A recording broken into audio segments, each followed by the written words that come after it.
You ready? Yep. 3, 2, 1.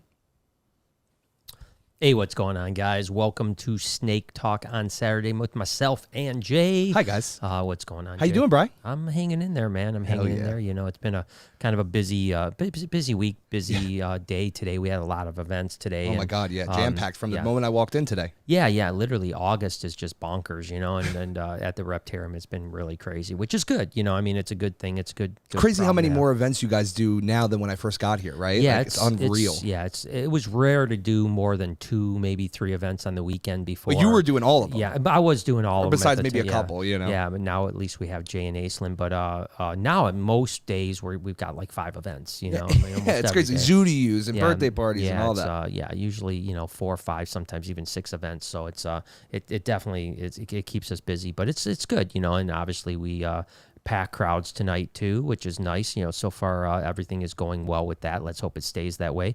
Yeah, exactly. You know, more masks are happening, you know, than it's weird to see the status quo change. Yeah, it's just, you know, we're not, you know, thankfully we're not mandatory masks here, and we're not enforcing anything. It's, you know, kind of, if you want it, you can. If you don't want to, you don't have to. Yeah. So I'd say right now, you know, it was only about 10% of people. I'd say now we're probably at, you know, 30, 40% of people are wearing masks now. So just voluntarily and understandable. You know, I mean, people want to be safe, and there's nothing wrong with that. No, not at all. But people are having a good time up there right now. We just went and spent a little bit of time up there, and after the podcast, I'll go back up until 9 o'clock and spend some time here too. So obviously, as this always goes, I rely heavily on your guys' super chat. So that's right. I'll answer any questions you guys have. We can dictate the way this whole podcast derives from what you guys want to ask me. So hit me up in the supers, please, and I'd love to talk to you guys about stuff. So I see Mac is in the house. Oh, yeah, our boy Mac's already here, baby. Yeah, what's going on, Mac? It's always good to see you. Is Tiffany here? Yep, Tiffany's hanging out too. Yeah, awesome. Castilla, we got Elias, we got so many of our lovers. All of ours, Melissa, so it's all good. Good to see all you guys in the chat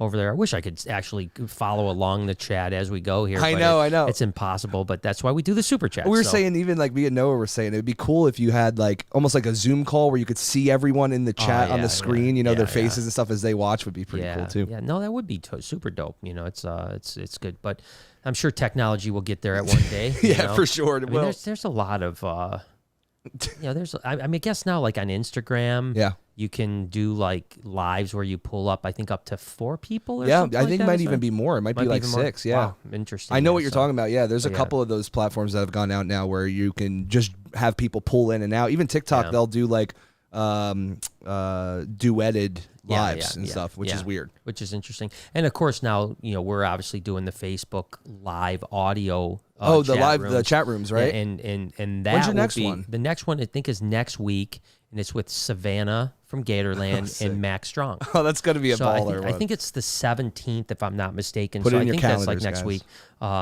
So yeah, that's coming up. It'll be at 6 o'clock Eastern Standard Time. Believe it's the 17th. I'll have more information as it gets closer. But yeah, it's coming up pretty good. Savannah's in Belize right now. Max is just down in Florida. So we'll get an opportunity to have those guys on, ask them a bunch of questions about a bunch of different. Is she going to be in Belize when you guys do it? No, she'll be back. She'll be back. She's only there for a few days. So cool. She'll be back pretty soon, and everything should be good. But the audio chat room is one that you could pull up anyone into that chat you wanted to. Yeah, like if Mac was listening in the chat, you could actually pull him on as a speaker, right? Yeah, so basically I literally just and this is right now, it's in beta, right? So we're testing for Facebook. We're fortunate enough to be one of the test groups. I think we're literally one of only 2 or 3 people. The only other big person I've seen was Gary Vee. It's the only other person. Okay. He's the only other big person I've seen. Well, and Gary's been talking about audio, you know, the whole, you know, platform. That platform, that audio live chat type thing. Like, what was the name of the Clubhouse? Clubhouse, yeah. So he's been talking about Clubhouse, and now of course Facebook is kind of taking that on. Gary's been talking about. Speaking of Gary, you know, I tell you, I'm so like, I want to buy some of his NFT stuff. Oh, yeah. You know, just because I think it's a great investment. I don't disagree. And I think it's like, do you see some of this cyberpunk stuff lately? No. NFTs? Oh my God. So cyberpunk is, you can if you just pull up cyberpunk NFTs, I mean, they're probably the most collectible of all the NFTs. Of course, if anyone doesn't know what that is, it's non-fungible tokens. You can see the images. They're very simple. Oh, wow. Yeah, these are cyberpunks. And literally some of these cyberpunks are going for $1 billion plus. Yeah, Beeple's $69.3 million collage. Yeah, exactly. Wow. Think about that. And it's like, I mean, the amount of effort it took to make these is almost nothing. That's crazy. It's really crazy how collectible. But Gary V, if you actually punch in VEE. Yeah, I'm listening. You can keep going. VEE friends. NFTs, yeah. And, right there, first one right there. Okay, cool. So this is Gary's stuff here. And this is all like hand drawn by him. No way, really? Yeah, it's all drawn by him. And some of these are already going for like $40,000. What? But I think that there's a chance that some of these could be hundreds of thousands of dollars in the near future. Wow, just because that's incredible. Because Gary's got such a brand and right, you know, right. I think it's he's a person that'll stick around for a long time. Yeah, exactly. So it's but anyways, I got sidetracked on that. I still love the NFT stuff, and it's a weird market, but I think that, you know, there's some, like, literally Logan bought an NFT of Cyberpunk that he said, I think he paid like $300,000 for it, and he was just offered over $1 million. Wow, dude! And that's he only insane. had it for like 48 hours. That doesn't even Like make any sense. 48 hours, man. You know. Well, I will say, so I used to like hate, like, you know, Noah likes, you know, basketball cards and all that stuff, Yeah. you know, collectibles. Yeah. And I never really got it, but then I just seen some of these basketball cards that they come out with. Yeah. They're sweet. They're like booklets, and they have like the jersey inside, and they're gold, and it's really pretty. So I get the collectability on that for sure. Yeah. The NFTs is going to be interesting, though. It'll be interesting to see what happens, and, you know, hopefully there'll be some news coming up here on some stuff that we're working on with that. So Gary Vee had another cool idea too. It was like I saw him on a podcast talking about it, about a social media platform that only allowed you to post once a day. Yeah, what an idea! Which is I it's a real you know, juxtaposition to what he preaches, right? Because Yeah. he preaches quantity over quality. Yep. But yet then he's like talking about a social platform that you can only post once a day, which would mean that if you only had one post, like, that's it. Once you post, you're not allowed to post anymore. Like, your posting ability is canceled for the rest of the next 24 hours. And what he says is you would be very thoughtful about the content you put out, which is, again, very opposite of what he preaches constantly about. Don't worry about the content, just put it out there. You know, it's better quantity over quality, because, you know, if you put out 20 videos, at least one might pop, as opposed to if you put out one video. So it's an interesting thing. But I also wonder, you know, and this is a tough thing as a social media influencer myself, like, is there a future, like, you know, now on Instagram you can turn off likes by, you know what I mean, like, you can you can go to your account and say, I don't want likes anymore, so that way it doesn't register likes at all, period. So now can people still like it, but you just wouldn't see notifications? I think people like it, but it doesn't show up how many people liked it. Wow. So you've turned out to, like, you know, people can like it, but you don't see it, and no one else sees it either. Interesting. You know, so you wonder if in the future that is the direction we're going, where it's like, you know, is social media going to be more about just the purity of what you want to post, or is it still always going to be a numbers game? I find it hard to believe that you could take numbers away from a platform, because then how do you quantify for, you know, there was an ad dealer to make money, right? Yeah, and there was a time that YouTube was talking about taking subscribers away. No way, like you couldn't see the count? Like, like you couldn't even sub to something anymore. Like, they were talking about like completely abolishing the sub button. Now, again, that was just some rumors that were going around that world, and thankfully that didn't happen, because you work really hard to get to that level, you know what I mean? But I wonder what the game plan would be even about that, you know? Yeah, well, I mean, it's a tough one, you know. I mean, it's who knows. Let's go ahead and hit these couple. Because you guys, we're gonna super chat. I need your help tonight with the conversation. So let's go ahead and hit these and get it started. All right. Jason says, "Hi Brian, I recently purchased a male Stimson's python from BHB.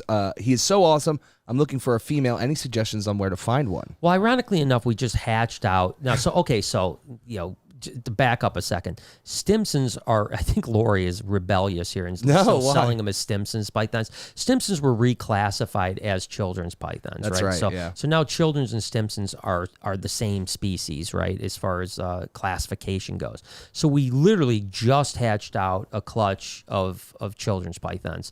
There was about 15 or 16, and there's certainly a female. And ironically enough, so basically what it is Stimsons, the reason why Lori, I think, is like, I'm not going to do it, because Stimsons do look like really pretty children's pythons, right? Yes. Like a heavily more patterned children's python. But I definitely understand where, like, there's basically lumpers and clumpers, and then there's dividers when it comes to taxonomy, right? And we were just talking about this when we were in St. Augustine, how, you basically now have, like, so it's the reverse, like in Australia, whoever was doing the classifications, and I'm not really sure, like, how that works, like, what taxonomist is awarded the ability to take a species and abolish it and say, there's no longer a Stimson's python, these are now children's pythons. Do you have to, like, present proof of why that makes sense? Because to me, that's what I would be doing. I'm not really sure, but Weird. But regardless, that happens. But then on the flip side, you have crocodilians that were 23 species, and now I think there's like 24 or 25 species, maybe even 26 species, because they've subdivided a few, like West African, Niles and so on like that. So, so you have both ways. Some taxonomists will clump stuff, some taxonomists, and then you even have, like, again, like what happened with the old world, new world rat snakes over the last, 8-10 years, where they were, all the new world were Elaphae, which was a genus, and now they've, some are Elaphae, some are Pantherophis, and all kinds of different, stuff like that. So anyways, my point is we have children's that just hatched out, and a couple of them look just like Stimson's pythons. So I think if you want a female children's Stimsons, we can help you out. Oh, perfect. Yeah. Let Roses Burn says, did you see the Gatorland vlog where Danny was almost eaten by the Cuban croc? I didn't, but I want to go watch that now. So Danny was almost eaten by the Cuban. That's interesting. I did not see that. I did see, though, that a guy that had visited here, a guy named Wild Charles, so his name's Charles, he just got bit by like a 9-foot alligator. No way. And I mean, his leg looked pretty effed. I mean, he got bit. Thankfully, Wow. I mean, he just got bit. It didn't roll him. It didn't do anything. But I mean, he had some pretty gnarly stuff going on his leg, and it was. I mean, it went from his thigh to his ankle. Whoa. I mean, it was a gigantic. I mean, it was a 9-foot. Was he like? Was he swimming or like on the ground or? I think he was.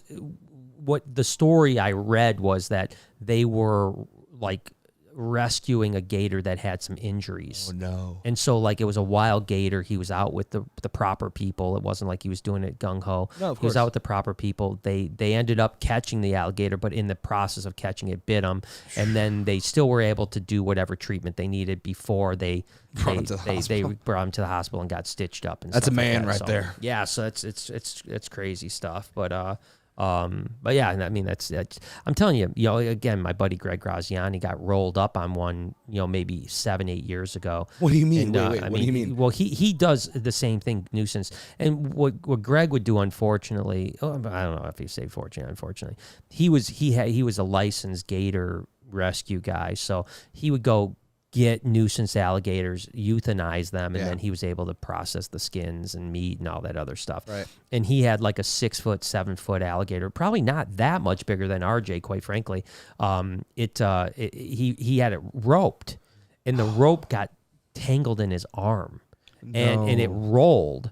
And literally, like 8 surgeries later, like he has a scar from his wrist all the way to his bicep. Dude, no Where way. they had to cut him, I mean, just gigantic scar where they had to cut and reattach all his bones. Thankfully, they saved his arm, because a lot of people would lose an arm like that. So our buddy Will got bit when he was younger, right? He got bit on the arm by he's got an alligator. Yeah, he's got a pretty gnarly scar too. Yeah. Yeah, it's so crazy, man. I mean, I've gained so much respect. And listen, I've always respected any animal, but I've gained so much respect for crocodilians over the past few months. It's unreal, man. They're beautiful animals. Yeah, and it's so different. A crocodile is so much more insane.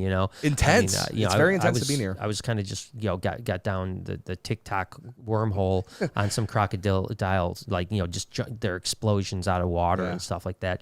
And I'm just fascinated by them. I wish that we could work with crocodiles here. Oh my God, yeah. It's just so much room that it would take to house one properly, and I understand that, but it's cool to go to other people's places and see them every now and then. Yeah, it is cool. I mean, I wish I was out there, but I also watched a video today of Mike from Gatorland feeding Sultan, right? Sultan Saturday, Sultan Saturdays, yeah. So it was, it's just what a crazy. His relationship with that croc is by far one of the craziest things to see, though, right? Yeah. That doesn't happen often, I would assume, right?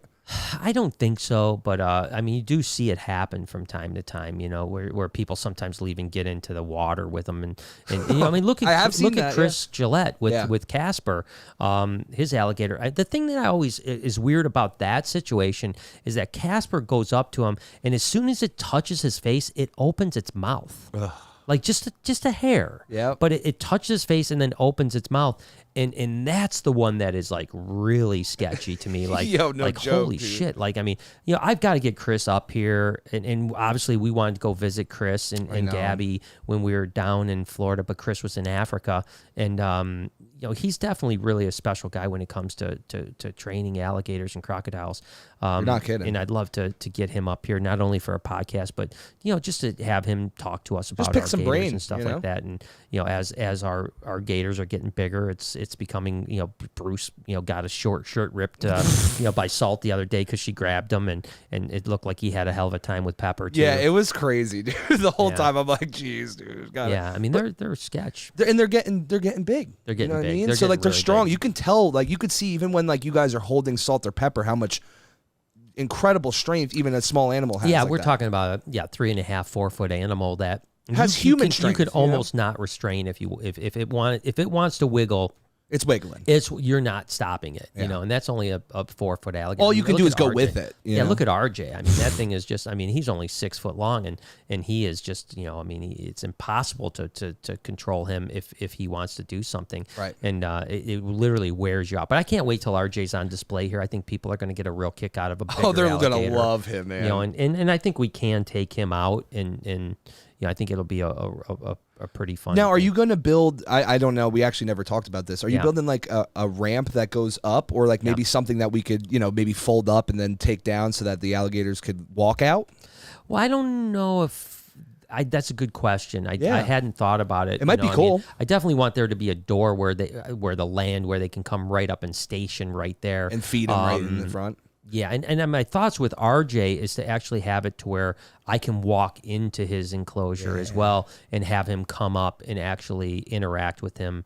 That'd be really cool. Inside the cage, so that he's actually coming up, kind of like what happens at Gatorland, where they come up, they station, they raise their head up, and then you feed them.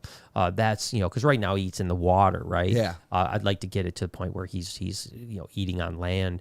Same thing with Salt and Pepper as well, but my thoughts is that we would just take them out, but a ramp idea wouldn't be a bad idea. You think maybe something you could fold, like either removable or like folds up to the side and pushes in, and then when you roll it out, has maybe some AstroTurf on it. They slide down, good to go. Yeah, it's hard to say, but it was more thought to that, but cool. Lots to think about. That's the thing. I've been saying this last little bit. It's like it's getting a little overwhelming as it's getting closer to like becoming a reality. Now we still have a long way to go. I mean, we're still, like I said before, we're on step 4. Now we're on step 6, let's say, of 100. I mean, there's a lot of steps to go, but we're definitely inching our way to like. And where it gets real. As it's getting real, like the thought is getting much more intense about like, okay, how am I going to do this? What's going to happen here? What's this? That blah blah blah. So it's going to be a treat to get it going. Well, because you got to remember, before you were taking one unit of this place and having to make it something. That's okay. It's still a lot of thought, but now you're taking one extra unit plus a whole nother floor. Of stuff you haven't done. So it's of course it's plus another couple thousand square feet on top of it. In the front, that you have to. So we're literally doubling our doubling. So we're taking the zoo that we have now and we're doubling that just for reptiles. Yep. And then we're doubling that for fish. So crazy. So it's a lot to think of, lots of options. But we'll get there. We'll get there. I mean, it's going to be okay. So let's hit a couple. More things and then we'll, like I said, I've got a couple topics I want to talk about too. So Let Roses Burn came back to say she actually nipped his boot. So the croc, the Cuban croc, nipped Danny's boot. That's wild. He said that he felt it, and it nearly ran over Boss Man to get away. Wow. Whoa. And that's kind of a perfect example of like, Danny is great at being a crocodile specialist. Yes. A guy that's worked for 15 years with crocodiles at Gatorland or whatever, maybe 20. I don't even know. He's been there a long time. Yeah. And still someone got his boot. You know what I mean? It's like they're that good. They're different, and Cubans in particular are they're next level. Yeah, I think that's the only because right now I think in my head like Salties and Niles, I'm like, oh my god, reign supreme. But I've never been close to a Cuban. I've been always Cubans near a really, fence. You know, Cubans are really intimidating. I mean, because of their agility. When they run at you, it's not. They don't stop. It's like a dog running at you. Yeah, they don't stop. Because again, even when you looked at that Nile footage at Kyle's or even the Salty footage, like I said, I was looking at TikTok, a bunch of explosions, and there were a couple of videos of that Salty from Kyle's on TikTok with Paul Cafaro and stuff. It still is kind of stopping. It explodes, chills. Yeah, it explodes. I mean, don't get me wrong. That one comes out hard, and it comes out fast. But you could probably most likely manipulate being there relatively safely, as long as you were agile and you realized, hey, I've got to make sure I back up 10 feet quicker than it's coming. But the difference is Cubans don't stop at 10 feet; they just keep coming until they hit flesh, pretty much. Yeah, and it's scary. Simple Man says, "Hope you're all doing well. I'm out fishing, but I hope you all have a great night." I hope you enjoy your fishing and catch some fishes. I'll be at the lake on Monday, but I haven't fished yet. You got to start. You got to get that pole in there, baby. I don't think I'll fish. I just don't think I'll do it. It doesn't sound that. I mean, I know it's good, but whatever. Listen, I'm not big into fish. The only fishing I ever liked, Bri, was like me and my stepdad and my stepbrother would go out on a party boat out of Belmar in New Jersey. Right. And go blue fishing. So you go like out. I know you don't like the ocean and shit, but you go out to the ocean a little bit. But like every time you put your pole down, you get a fish. Yeah. So like you're just and they fight hard. So it's like a workout all day versus like sitting at a lake for a couple hours and maybe catching a bass. Well, it's funny. Like there's been it seems like when we were first going out there, my son-in-law was catching like bass like. Freaking, you'd catch like 20 bass in a couple hours or something like that. But then my brother-in-law and nephew actually went out last weekend and they fished all day and didn't catch one thing. Whoa, really? It's like not even one fish, And I'm like, how is that even possible? It's like but I don't know anything about fish. I don't know. Could be a lure they're using. Who knows? Exactly. Man? I mean, I don't know anything about it, but wish you luck, Simple Man. Jason came back to say, I received the Stimson's Python Tuesday. I was going to feed him tomorrow for the first time. Yeah. Do you think it's too soon? No, I don't think it's too soon at all. I think that's about right. I usually tell people give it 4 days, 5 days, something on that lines.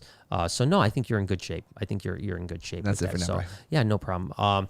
Get some toppies. Yeah. So Simple Man, Silver Cash. Silver Cash is pizza man. Yeah, so I bought a pizza. Thing. Did you get it? I bought it. Yeah, it's not here yet.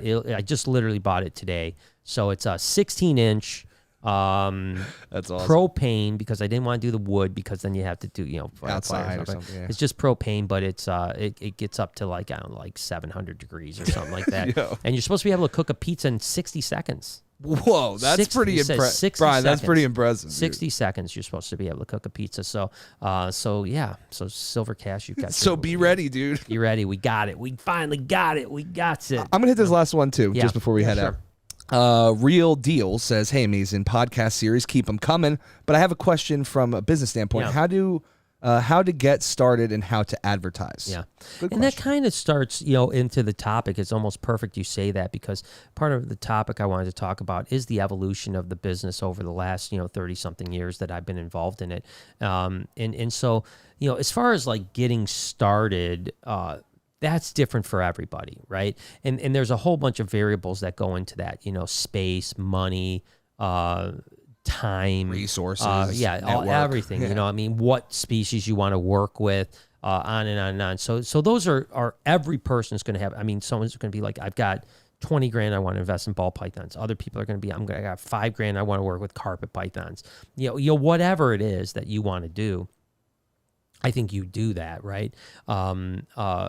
So just the way you get started is just get started. You know what I mean? Yeah. Like, the sooner you get started, the better you're going to be. There's no doubt about that. Yeah. And then as far as advertisement, I think that and Jay and I were just talking about this before we went on, is like, now it's like, you have to be social media savvy. Yep. Any business, it doesn't matter what business. Haircutting, wedding photographer, it doesn't every matter. Single business. So, and it's funny because I just saw something about advertising. I read an article, and it talked about video in particular. It said every advertising strategy now for any business should start with video. So in the past, it was like, oh, we've got to do a print for a magazine, or we've got to do, maybe a pay-per-click ad for Facebook, or whatever the case may be. Now, the ad firms are saying every strategy starts with video and then goes from there. So that means, my advice to anybody right now starting in any business, whether it's reptiles or anything, is like, get a TikTok, get an Instagram, get a Facebook, get a YouTube. Start making content. Start making content for all of those platforms. And you're probably going to suck at the beginning. Yep. It's just what There's we no all probably, do. most likely. Yeah, most likely you're not going to be good at it. But, the thing that I think that you've got to realize is that the sooner you get started, the better you're going to get at it, number one. Exactly. And number two, always keep in mind that you want to bring value, right? And everything that we do here, we try. And I'm not saying we succeed. I'm saying it's always try. our thought. Our thought is to bring value to everything, right? When we post a TikTok, we want there to be value. When we post a Instagram, we want there to be value. When we post on Facebook or YouTube, we want there to be value. When we do a podcast, I want to bring value. I want to bring answer value your questions that normally you couldn't talk about. Right, yeah. And whether that's, like you said, answering super chats or it's telling the story that I'm going to walk through tonight about the industry. That's all part of it. Now going back to what I was starting with is that, I started in the mid 80s, right, is when I kind of got into reptiles. And in 1989, BHB was actually a business. We filed, for an LLC in 1989. And so basically what I was going to say is that, back in the 80s, and again, I was young. It wasn't like I was, an adult. I was still a teenager. Right. But, it was pretty much a hobby for everybody, and I told the story before. I got lucky enough. I worked at a pet shop, and the guy that was supplying us with rodents and snakes was a breeder that was working a job just like every other breeder at that time. And but he ultimately became and still is probably the largest collection in the world of reptiles. And he's a guy that no one knows about. Like, he doesn't have a social media account. He doesn't do anything because he doesn't need to. He supplies PetSmart with a lot of stuff. Because back then it wasn't a thing, right? Yeah, Pet Supplies plus Pet Value, and a couple. I think he's produced 800 or 900 independent pet shops with stuff. So he doesn't really need. I mean, he's dealing with thousands of pet shops. So like I can't even call him and buy snakes from him, and he was a friend of mine forever, because it's just like, no, sorry, all my they're snakes all bought up. Yeah, all my snakes are committed to my customers. So he doesn't need anyone to know who he is, but he does probably have. And I'm pretty sure it is true that he has the largest collection in the world. He's down in Florida. So anyways, point is that it was a hobby back then for everybody. No one was doing it. Even the most successful guys like him still had a 40-hour-a-week job or 50-hour-a-week job, whatever it might have been. And then they were doing it on the side. So that was what we did too, myself and then Lori ultimately came onto the into the fray. And it was again, you did it. It was fun. You loved it. You hope that maybe you'd make some animals that you could trade out for other animals, or maybe sell for enough money to pay for rodents, or whatever the case may be. To keep the thing running. Yeah. But then the late 80s, when we became a business, that's really when, like, the albino Burmese python, and we talked with Bob Clark about that, who founded it. That's when that came out, and people actually started to make money at it. It was like serious money. And I remember talking with Bob. I think we were at his house at the time, and he was telling us, like, when he sold the albino Burmese, he started to think like, oh, wait a second, we might have something here. This might be able to be done. But strangely enough, I don't believe Bob was the first guy to do it full time. I don't know that Bob had a job or not, to be totally honest with you. But I had always heard that Eugene Bassett was the first guy to quit a job to become a full-time snake breeder. So crazy. That's what I heard. And what did Eugene specialize in? Because I've heard his name a lot. You've mentioned him a lot, but I don't know much about him. Back in the day, he was a Burmese python guy. Back in the 80s, when he quit his job, it was because he was producing Burmese pythons. Green Burms, albino Burms, labyrinth Burns. Pearl. But he also had a bunch of other, when first time I went to visit him was probably in the early 90s, and he had, again, tons of Burms. He had rock pythons. He did have king horneye, the scrub pythons, the giant ones. Oh, and I remember they were as big as any berm I'd ever seen. Are you for real? They were Really? gigantic. Whoa. Now I don't know what happened to his pair. I don't know if we haven't been able to find any lineage of king horneye in the country that I know of right now. That's available for sure. But I mean, I'd love to one day find it. But yeah, and he also had a bunch of venomous. He had like gaboons and rhinos and hybrid, gaboon rhinos and a bunch of other stuff. It's like, it was interesting. You go to his house and his entire house was filled with snakes. Like his living room, the back of his couch was a rack system. No way, dude. Yeah. And still to this day, I went to visit him maybe 5 years ago, and still to this day, that house is now full of snakes, but now he lives in another house. Oh, that's awesome. So he Cool. converted the house into an actual snake He's like, there's more snakes than people here. Might as well just continue yeah, so that. he just filled the whole place up with snakes, and now he has a couple outbuildings as well. And so now he specializes in ball pythons and colubrids. But colubrids he specializes in. It's just like corns, kings, milks, that he wholesales every single thing. Like, again, this is another guy that most people can't deal with, right? Yeah, like yeah. he's a wholesale only guy, doesn't have internet Selling to somebody stuff, that's buying hundreds and hundreds of snakes. and colubrids, he's selling all of them to the gourmet rodent. Oh, wow. Which is supplying Petco. So like you can't even buy. I remember a couple years ago, because I did quite a bit of business with him. I'm like, hey, I just need a few hundred corn snakes for a customer. He's like, sorry, I can't sell them to you. And So crazy. And I had probably spent $200,000 with him that year.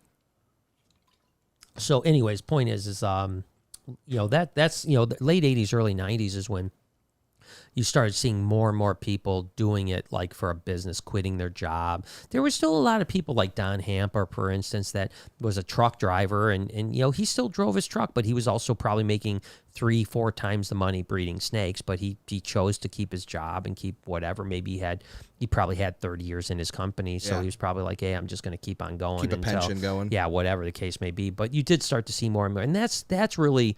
And I know, Jay, you asked me before, was there a time I thought, like that epiphany, like, hey, I might be able to do this for a living. Yeah. It wasn't like a time at all, like a specific moment, but it was certainly that early 90s. Again, I was working at a pet shop for, until I was 20, 21 years old. And during that time, I was growing my collection of snakes. And so you figured maybe 91, 92 is when, like, I thought, wow, maybe we could do this full time. Yeah. I mean, I was shortly after the berm, berm craze and stuff. Yeah, the berm's craze, and at that point, that really the ball python thing didn't happen at all. It wasn't until the mid '90s that the ball python craze blew up. Well, no, it didn't even. No, I shouldn't say that. The mid '90s, when a few people, Kevin McCurley and Tracy Barker and myself and George Van Horn, a couple guys started to buy ball pythons. And most people thought that we were crazy. Most people thought it was like stupid. Like, I can't believe you're buying ball pythons. They're such a garbage animal. Why would you get into ball pythons? And people really did think that I was an idiot. And I remember that what really put me ahead of everybody, even Kevin and Tracy at the time, was that I bought 100 normal female ball python babies. I bought like hundreds of babies, import babies, and then we kept 100 females back. And so when the ball python thing just started clicking along, maybe like 96, 97, I all of a sudden had 100 females I could breed anything to. Yeah, I wanted that's to. so smart. Whereas no one else had them at all. You know what I mean? Like, no one had females. No, right. And there was an interesting time back in so then, fast forward just a little bit and there, into the late 90s, and that's when the fever pitch started. That's when albinos were out there, pies were out there. We brought in the pinstripe, spider ball pythons were produced, pastels were produced. All that stuff started to come in late 90s. But the interesting point was, and this is like a situation where I don't think that maybe might never happen again, but there was actually a pretty interesting enterprise that you could do where you could buy normal ball python babies for $12 or $10 or whatever it was. I mean, I think there was one year that we were like $4.20 or something like that. And you could keep the females, raise them up for a year. So you figure if you have $1 a week into them, you could keep them for a year, get them to say 800, 900 grams, and literally sell them for like $800 to $1,000 a piece. Whoa. So I remember doing That's that insane. for a couple years where we kept like 200 or 300 female ball pythons back, and literally we would flip them the next year for literally $700, $800, $1,000, depending on the size and color. And of course, we were bringing back then. We were supplying a lot of the bigger guys. So because we had such great connections from buying all the ball pythons out of West Africa, we had connections with all the farms. So of course, they were giving us cracks on. I think the one year we brought in 40,000 baby ball pythons. Wow, that's crazy. And we kept a number. We would keep about 2,000 a year. At that point, some would go into the racks to be raised to sell off as females later.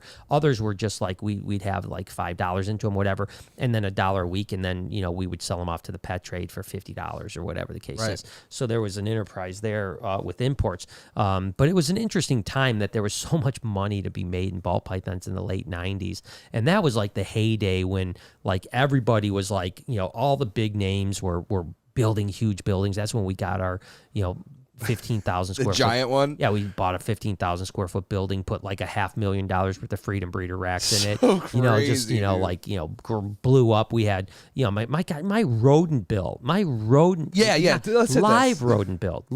rodent build, not frozen. So all our colubrids ate frozen, all our babies ate frozen. Our live build, just for the adult ball pythons, because most of them eat live, was $5,000 a week. Whoa, dude! $5,000 a week I was spending on live rodents. That's over $100,000 a year, right? Just in live rodents, just in live rodents. So and that's like $250,000 a year. I was just thinking that. So I mean, it was the heyday of reptiles at that point because.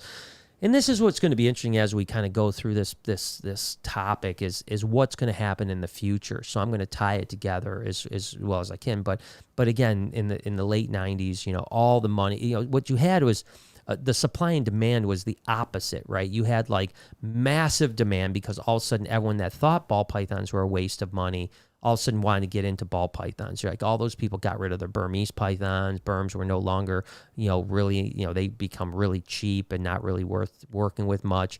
And all those people were getting into ball pythons. Yeah. And then there was this small group of people, myself and a handful of other people, that were supplying most of the ball pythons. We were the guys that either had the connections in Africa or we were producing them. Yeah, you were the ones with them. And so we were just dominating at that point. And it was all kumbaya, right? Because everyone had lots of money and everyone was spending lots of money and everyone was like, hey, I don't care if Kevin sells a bunch of stuff because I'm going to sell a bunch of stuff too, Right. And there was no competition there. So like the late 90s were kind of, or maybe early 2000s, so 2005, 2006, were kind of what I consider like the boom of the reptile hobby. Era. Yeah, because not only was there millionaires were being made, I know there were a few people that would invest, like Ralph Davis was one of them, would buy like a $40,000 snake, and literally within 4 years, he would have $1 million worth of snakes. Wow. From a $40,000 investment.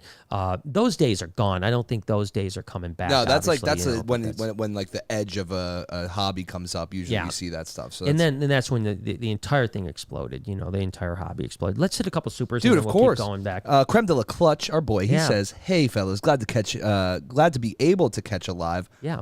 One after some busy months. Brian, one of my adult male balls has regurged his last 3 meals. Ooh, going to take him to the vet this week, but what could be wrong with him?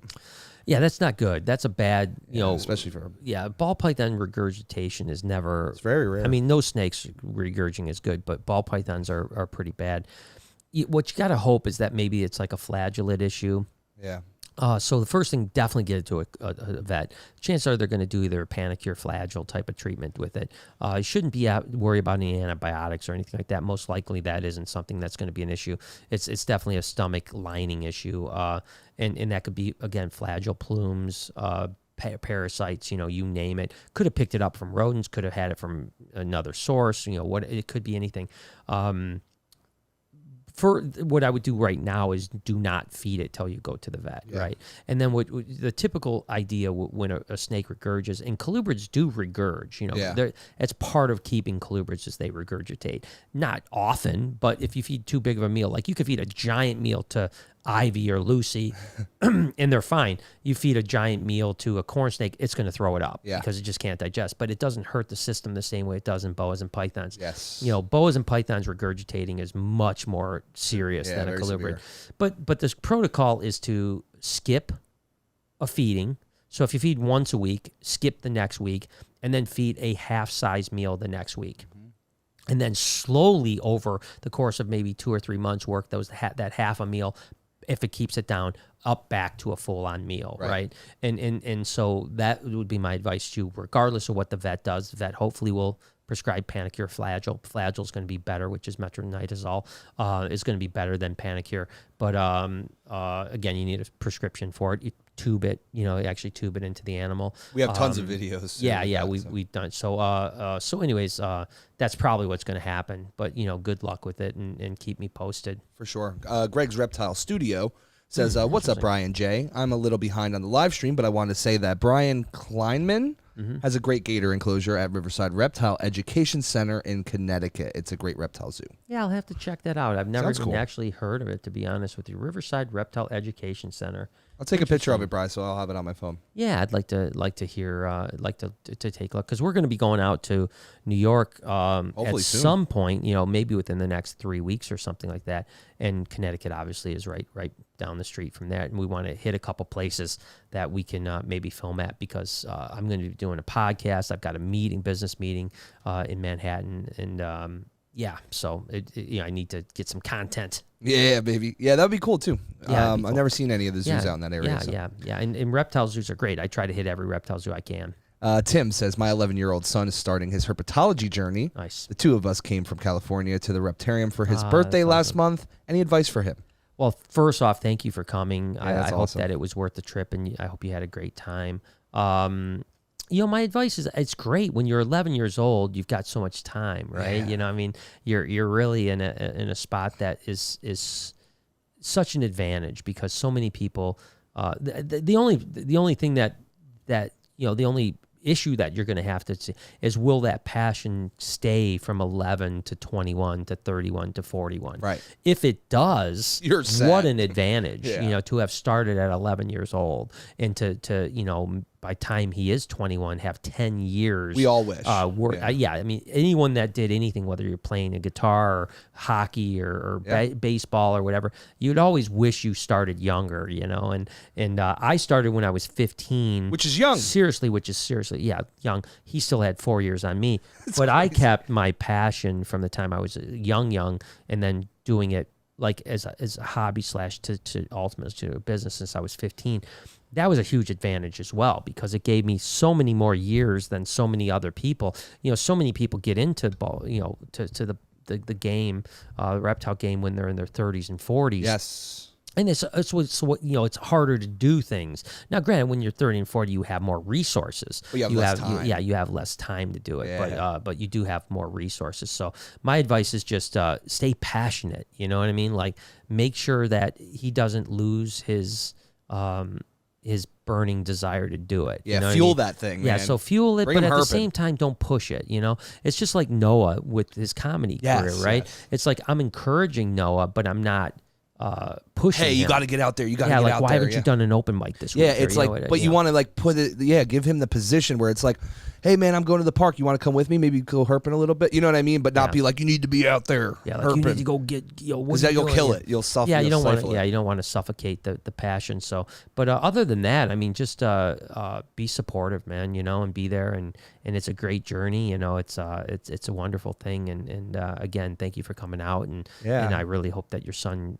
flourishes, and that, because listen, it's as we talk about this timeline of the last few decades, we'll get into the 2000s and up here in a minute, but yeah, good for him. Yeah, and count your blessings. You have a kid that kind of knows what they want to do. That's very difficult. Most people in their 20s don't know what they want to do. 30s, 40s, 50s, yeah. And hopefully he will be like me and be one dimensional, where it's like for your life, bang, you just got one thing, laser that you focus, do. And that helps when you really know. I think that I always say that that was the one thing that was really great about my life, was that so many people don't know what they want to do. I have friends that are in their 40s that are still working jobs that they're not happy with. They don't know what they want to do with their life, and they and so it's like, that was one thing that I never had. Since I was a teenager, I knew I wanted to do this. Now it evolved multiple times, and still is in an evolutionary state. But I always knew directionally that it was going to be animals. It was going to be this. And then, as I've matured, I've evolved into different areas of animals and what I want to do and this and that and the other thing. But it was always animal based. Yeah, where like I was into art always, but it was like at first it was like, I know it doesn't seem like an art, but like skateboarding, and then it was music, and then magic, and then then cameras, right? So I spent so many years learning other crazy skills, but imagine if I put all that time into holding a camera, how crazy you'd be, how good, exactly. It'd be nuts. Yeah, it's amazing. So yeah, just keep encouraging, and that's all the advice you need. Scottish Rob says, wondering if you guys were planning on breeding Cupcake. Also, have you ever checked out the National Aquarium in Baltimore? I've been there once. So I've not been to the National Aquarium. Again, we're going to go on an aquarium kind of journey here at some point here. So I know I've been to the National Zoo, but I have not been to the aquarium. And Cupcake, I don't think so. I don't see a lot of value in trying. Don't get me wrong. She'd have 50, 60 babies, which would be just absolutely amazing. But I don't know if I see the value. So what happens is that if I breed her, I can no longer take her out for people, right? Yeah. Because she's going to either be in ovulatory state or she's going to be pregnant, gravid, and then now I can't bring her out. And so most of the animals at the Reptarium, with the exception of a few that don't matter, like Diddy and Dixie and some of the other animals that you can take out when they're gravid, or they'll come out and play or whatever. Doesn't hurt them. Most of the stuff at the Reptarium I probably won't breed much of. There'll be a few things here and there, but especially our ambassador animals that we take out for people, and we tried to breed Cupcake a couple years ago, and she produced some follicles and then never had any babies. Yeah. But I it's just like Perdita or the list goes on and on, Lucy. I don't really care about breeding those that much. And we have a couple other boas that we can breed that won't have as big of litters, obviously, but won't impact the experience at the Reptarium. Right. Nick says, "Hey Brian, are you familiar? I don't know what the word is. Is it tachydramus lizards? You got to help me with this one. The little Smaragdinus or Darsalis are incredible, tiny display animals. Let's see if I can let's look this punch up. them up. I don't even know what they are. Yeah, I've never heard of that before. Yeah. All right. Be interesting. Yeah, the Latin terms get me sometimes. You know what I'm saying? Well, and that's the thing. Again, that's I've talked about this before. He's like a skink, right? Yeah, it looks like a little skink. Yeah, just like could call them the long-tailed grass lizard, man. Yeah, it looks like long-tailed grass lizard. They are beautiful, though. Yeah, and I think that's again, this isn't any bash on the person, but that's one of the things I talked about in many times about like Latin. It's like, I mean, obviously I don't know anything about long-tailed grass lizards in their genus or species, but I know so much of, especially in the snake world. And a lot of the monitor world and crocodilian world, I know all the Latin and technical names. Yeah, you know a lot. But like, I don't use them because people don't know what the fuck you're talking about. You know what I mean? And so to me, I say, it's a green belly keeled lizard instead of a Gastropholus persinus. Yeah. Because if I go, hey, have you seen the Gastropholus persinus, to a normal person, they're gonna be like, what are you talking about? It'd be like a Zuntite. Yeah. And but if I say, hey, there's a emerald green belly keeled scaled lizard, at least they know it's a keeled scaled lizard, and they're like, oh yeah, I think I have seen one of those. So again, no bash on the person, the super chat. I'm just saying, like, I typically don't talk in Latin because I know it goes over people's heads. And but yeah, cool. As far as the lizards go, skinks like that love to bury and hide. Yes. So I don't know that there'd be a lot of value in having them as a thing. Plus, they're those are cool wild animals, I think. You know what I mean? Like seeing them. And I love the long tails on them. I mean, they're super, super nice. And obviously we have the, again, the Gastropholus persinus. Which are pretty similar looking, Are pretty similar, just green. They have the long tail. Real pretty. And they're pretty bolden, too. They'll come out and see people and stuff like that, which is pretty cool. Yeah, I actually remember when I was in college, my biology professor, I went up to him because I was really interested, like you are, in Latin. Like I was like, because once you get a couple prefixes and suffixes down, you start realizing what the words mean. Sure. So I went to him. I'm like, hey, do you think I should take Latin? He's like, absolutely fucking not. He's waste your time on anything else. Yeah, He's like, you'll never need it. You know? Yeah. I mean, it's good to know Latin, especially with the species you're working with, because again, if you're dealing with something where it's like maybe there's two different common names, or maybe there's two very similar animals, right. It's good to know. But when I talk to people, I don't really use Latin. I try to keep it pretty simple. Sierra says, do you still have both caiman lizards? Do you have a place to recommend buy captive bred caiman lizards, not farm raised? I don't. Every now and then a zoo will breed caiman lizards, but they're very rare to get across. I know Tom Crutchfield is working on a breeding project right now, so maybe he'll be successful. Are they very difficult to breed? I don't know how difficult to breed they are. I just know that not many people are doing it. Wow. So I don't know what that means. I don't know what that means. As far as do we have the two? No, we only kept the one because they were two boys, and the boys are fight. So we just kept Mango, and so we just have Mango now. And that's it for now, Brian. Yeah. So, but it's. I mean, feel free to keep on super. Yeah, please guys. do. But yeah, I mean, they're I love caiman lizards, and hopefully Mango will one day flourish into a nice big. Giant beefy one. Super, because the big ones are just fucking cool. One of the cooler lizards that you'll ever work with. 100%. I mean, they're really, really interesting. Like it doesn't even make sense. The colors don't make sense. The patterning doesn't make sense. The fact that they hang out in the water so much. Yeah, they're just a bizarre lizard. So let's jump back before we hit it. I know Mac's got something that we'll jump on you in a second here. But so like I said, heyday were in the 90s, and that was really when like the National Breeders Expo in Orlando was really crushing. Then of course you had the Mid-Atlantic show in Baltimore were really crushing. This was even pre-NARBC, right? Like NARBC hadn't even been birthed yet, or maybe in the very early stages of the NARBC at Tinley Park. I remember the first Tinley Park show. It was great because I was so used to driving to Orlando, which ultimately turned into Daytona, that is going on this month, by the way. I don't even know I think in a couple days, actually, isn't it? Is it? I just seen somebody. Weekend? Is it this weekend or next weekend? I don't know exactly. Let me know in the comments, guys, because I know I just seen. Anyone coming to the NARBC Daytona in 2 weeks? It's not NARBC, but it's, okay. It's doesn't matter, but either way. Yeah, so it's the National Breeders Expo. Okay, maybe I read it different. Was it NRBE? Yeah, NRBE. Okay, that's what. Maybe I just read it wrong. Yeah, that's the National Reptile Breeders Expo.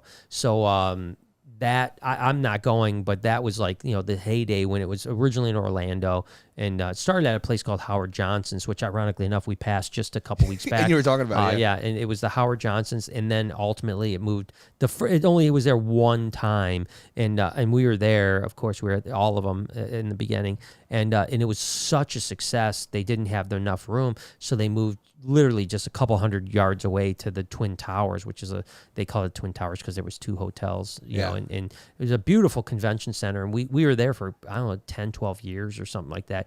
And it was always just a big thing. So then when the NARBC started, which is in Tinley, it was great. It's only 4 hours away from me. Right. So I was super excited that there was a show 4 hours away from me as opposed to 20 hours. Yeah. And even Baltimore, the Mid-Atlantic, which was really considered the second largest show in the country for a number of years, that was still a 10-hour drive, 10, 11-hour drive. Yeah. So to have a 4-hour drive, and then Tinley just exploded. But when Tinley came on, it was always kind of a ball python show, right? Because the ball python world really was already pretty established at that point. It went from just being that handful. Because I remember an Orlando show when it was literally 4 tables with ball pythons in the entire place, and everyone wanted to buy ball pythons. So we were just inundated with people from not just in America, but there were people from Europe that were there coming, spending gigantic, enormous amounts of money. I mean, it would be a point where I'd be almost sold out by Sunday of all my ball pythons. I bring $250,000, $300,000 worth of ball pythons and literally have virtually nothing left at the end of Sunday. In those days were crazy, but then like I said, more shows started popping. I think when the success of Daytona and Orlando went off, and then the success of Mid-Atlantic, and then the success of NARBC, then the Super Show started in San Diego, which then went to Anaheim eventually, and then you had again you had all the fire shows starting to kick off, and Repticons and small promoters started going all over the place. things changed a lot then, because it went from like a couple big shows where it's like if you wanted to buy something, you had to buy it at that show or you weren't going to be able to have it. Right, it was going to be gone. To all of a sudden where it's like, oh, well, there's a show next weekend anyways, so I can wait. And then also the tables tipped a little bit in really probably the mid 2000, like maybe 2007, 2008, where like the supply was actually now outweighing the demand. Right. And that's really when I think that things, what I always term the reptile hobby is like the dark ages of a reptile hobby, because that period of maybe 10 years was really like a vitriolic time. I was going to say bred vitriol. Yeah, it really did, because you got to remember when there was X amount of dollars being spent at that show, but you had 100 people that wanted a piece of that. It really turned from like being kind of like everyone was happy and cohesive. And because again, like I mentioned earlier, I didn't care if Kevin made a $40,000 sale, because I knew I was going to make a $40,000 sale too, whether it was today, tomorrow, or the next day. And then all of a sudden you went into the point where, and then that's when you got into like these, it was a weird time, man, because back in the old days with Orlando and Daytona, I remember going there and there'd be like 40 people would go out to dinner. Yeah. It'd be 40, like a bash. It'd be like 40 people going out to dinner. Like you'd have to wait like 2 hours to get into a restaurant because it'd be like 40 people. And then all of a sudden it got like all this like really weird, like clicky things where there'd be like this person hated this person. And even the groups that were with me, like the 40 people that would go with me, all of a sudden broke into like 5 different groups of 5 people or whatever the case is. And they didn't want to be around this person and they didn't want to do this. And I'm not going out with this guy and this. And it was just really got to the point where it was like not very much fun anymore. Like I remember going to Daytona and just being like, so I wasn't as excited about the sales in Daytona as I was the like after the sales. You know, like when it closed, you know, and you would have like in the lobby when it did ultimately move to Daytona, and it was the same way in Orlando. It was 3:00 in the morning. There were still dozens and dozens of people hanging out in the lobby, just talking snags, drinking beer, you know, whatever the case is. And that's kind of one of the things I think that Tinley has always been really big on, right? Is that Tinley has always been like that camaraderie, you know. You might have a lot of clicks, but there's like, it's the thing that I loved about Tinley, and I still love about Tinley, although I haven't been in a while, and I'm planning on going this October, at least even for a day. Yeah. Is that as a vendor, you would pull up Friday morning, park your car, and you literally wouldn't go back to your car till Sunday night when you were leaving. That's so cool. You know, because there was a bar, a restaurant, the hotel, the convention center, everything was the auction, everything was in one building. You know, and still is in one building, dude. you know. Yeah. So like you had no need to get in your car unless you decide you wanted to go to a restaurant with somebody else. But you didn't have to. And most of the time I didn't want to go. I'd be and so but like I said, as time went on, Daytona changed a bunch, and it was no longer like the people all hanging out, or if you were hanging out, you were like you had to stay away from this group because they hated you and this group hated that group, and I always tried to stay as Switzerland as I possibly could and like neutral, and be as neutral as I could with people, but then, you know, towards the end of that period, of course, you know, there was a lot of hate even that came towards me, which, you know, was crazy, and so it was an interesting time. Now I think that probably around 2016 through 18 area, something like that, you know, is when it started to change a little bit again, where it went back to, I think the supply, although being very high, the demand kind of really popped again. The economy was good. You know, and I think there was plenty of money to go around. It's going to be interesting to see for me, you know, because you have obviously, you know, and I apologize if I'm leaving people out because there's a ton of people that would go in this, but you have your Ozzy Boyds, your Justin Cabellicas, your Miguels, your Billies, you know, and all this list of people that are all really thriving right now. You know, they're all doing very well.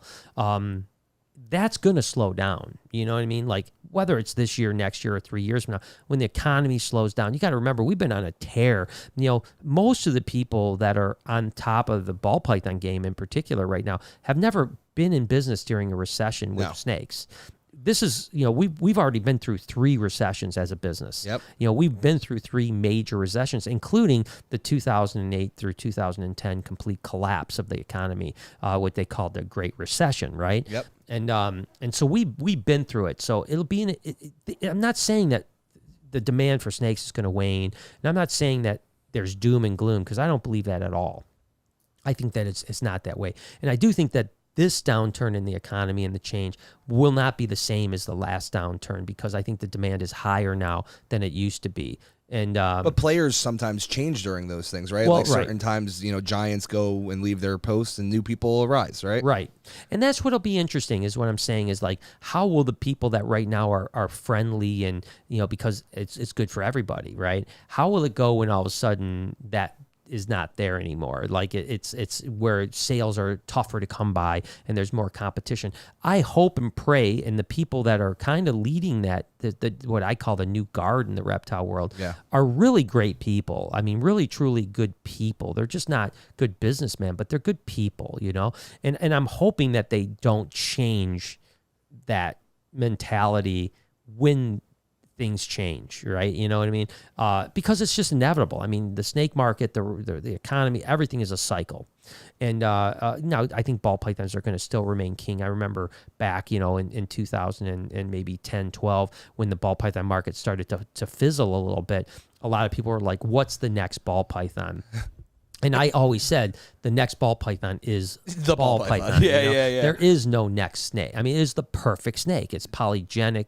It's polymorphic. Beautiful size. It's big enough to be impressive, but not too big that you're afraid it's going to eat your dog. Very easily kept, very easily bred. Lots of different fun combinations. The value is high. So I don't think there'll ever be any reptile that could ever take over where the ball pythons are, and I think that ball pythons will reign supreme forever. I really do. And forever, as long as reptiles are able to be kept, which hopefully will be forever. But that being said, we're not going to see this. I mean, in particular, this last probably 3, 4, 5 years has been ridiculous in the ball python world. I mean, people just spending money and people making. I mean, it's analogous to the late 90s when you could throw a dart at the wall and quadruple your money in 2 years. That's not going to stay that way forever. I mean, and we'll have a cycle again, and 10 years from now, the cycle will be back. So it's going to be interesting to see. I think where the next couple, and that's all dictated because we don't know what the economy is going to do. There's a lot of signals out there saying that we may be in for some choppy waters coming up. But there's other people that think, oh man, we're coming out of the bad times and we're going back into good times again. I'm not a doom and gloom guy. As a matter of fact, I'm very optimistic. No, I think we're very realistic. But I think I'm realistic, not pessimistic. So it'll be interesting to see what the next 5 years has in store, not only for everybody, and listen, I feel confident enough that there's still going to be demand for reptiles that I'm putting every dollar I have and then some into an expansion, because I'm believing that people are going to still love reptiles and people are going to be, and so, but it will be an interesting thing. No, for sure. I always love that stuff. So, all right, I'm going to paint this picture for you, bruh. Max says, all right, so say me and you are, maybe somewhere in Asia or Africa, and we're crawling through the bush and we find an animal, and it's an animal that's hasn't been discovered yet. It's a new species. Yeah. How would we decide what to name it? It's an interesting thing. So my understanding is, and I could be completely wrong because I'm no taxonomist, is that you're not allowed to name it after yourself. But really? But other people can name it after you, right? So, like, take Children Eye. Children Eye was actually a taxonomist with a name. His last name was Children's. Yeah. Or one of the guys I know, Stephen Broghammer. There's a blood python that's Python Curtis Broghammer Eye. No way, really. And his friend named it after him. My understanding is, as a taxonomist, you're not supposed to. Maybe there's no rule against it, but you're not supposed to name it. So I wouldn't name it Barczyk, is what I'm saying. But you could name it Tomsky Eye or whatever. I mean, it would be a dream to. I don't see myself ever discovering an animal. Because my life is so complex now that I would have to get pretty darn lucky to just kind of happen upon. Walk upon it. Happen upon a species that isn't already described. But if it ever happened, that would be the most amazing experience in the world. Could you imagine? I mean, could you imagine, going to Australia and being in the outback and finding a python that no one had ever seen before, I mean, more than likely what ends up happening now, and don't get me wrong, I think that if you went deep into the Amazon, there's probably snakes there that no one has ever seen, or maybe even some of the jungles of Indonesia. Vietnam, all that. Yeah, you probably find stuff that no one has seen. But you would have to be a pretty damn good field guide guy to even know what that is. You know what I mean? Like, if you were deep in the Brazilian rainforest, there are already hundreds and hundreds of species of snake. You would have to be so familiar with all those species to see something and go, wait, this is different. What happens more than not is that there's a slight variant of a snake that's different enough that you could subspecies it. Oh, right? Okay. That's what happens more. That's what happened with the Broghammerii Curtis, python, right? Is it's not, there's Python Curtis, and now Python Curtis Broghammerii, and it's just a slight variant of a blood python. Oh, wow, very cool. Yeah, so that's how. But I mean, what a dream! If I mean, that'd be so crazy. I still want to, I always have this really, this challenge in life because. I have all these aspirations with the Reptarium, the aquarium, with other business ventures. And then at the other side of me, I have this like yearning to just travel and go see India and go see, all kinds of places in South America. And so it's really difficult, right? Because like those two lives don't really mesh, very well. Because if you're really tied down to a bunch of business, things that you have things that keep you anchored. Yeah, that's a good way to put it. Anchored, and then at the same time you want to adventure out. I don't know what that means. I mean, I still hope that I can adventure out and have purpose to go around and see things. There's places I haven't been. There's places I've been I want to go back to. There's places I'd like to take Jay to. There's places I'd like to take Lori to that we haven't seen. They haven't seen, but I've seen.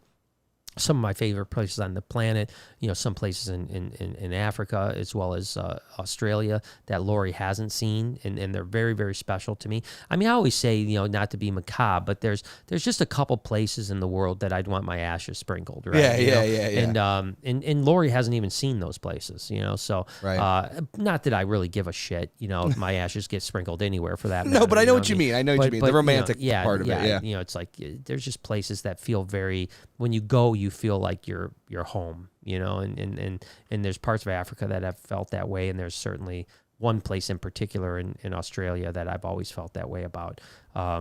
So I hope I can still adventure out at some point and maybe collect some really cool reptiles and maybe one day be able to name something. That'd be sick, yeah. Lori. Hey, listen, I named a ball python, Lori, right? I mean, actually, I've named a bunch of ball pythons, but we have Lori ball pythons. I think that's a good one, yeah. That's a good lineage. Yeah, it's good, It'll be cool that, and I told this story once before. Number one, I didn't name the pinstripe. Interestingly enough, Stefan Broghammer named the pinstripe. Wow, I didn't know that. And so I actually, much like the new gene that is now the pumpkin ball python, for years I've been calling it a new gene, right? And the same thing happened with the pinstripe. I was just calling it on the cage. It just said reduced pattern ball python. Oh, wow. And then Stefan put out a ball python book, and in the book it said pinstripe ball python. And so he didn't even ask me about it. He just called it a pinstripe ball python, and then so it just caught.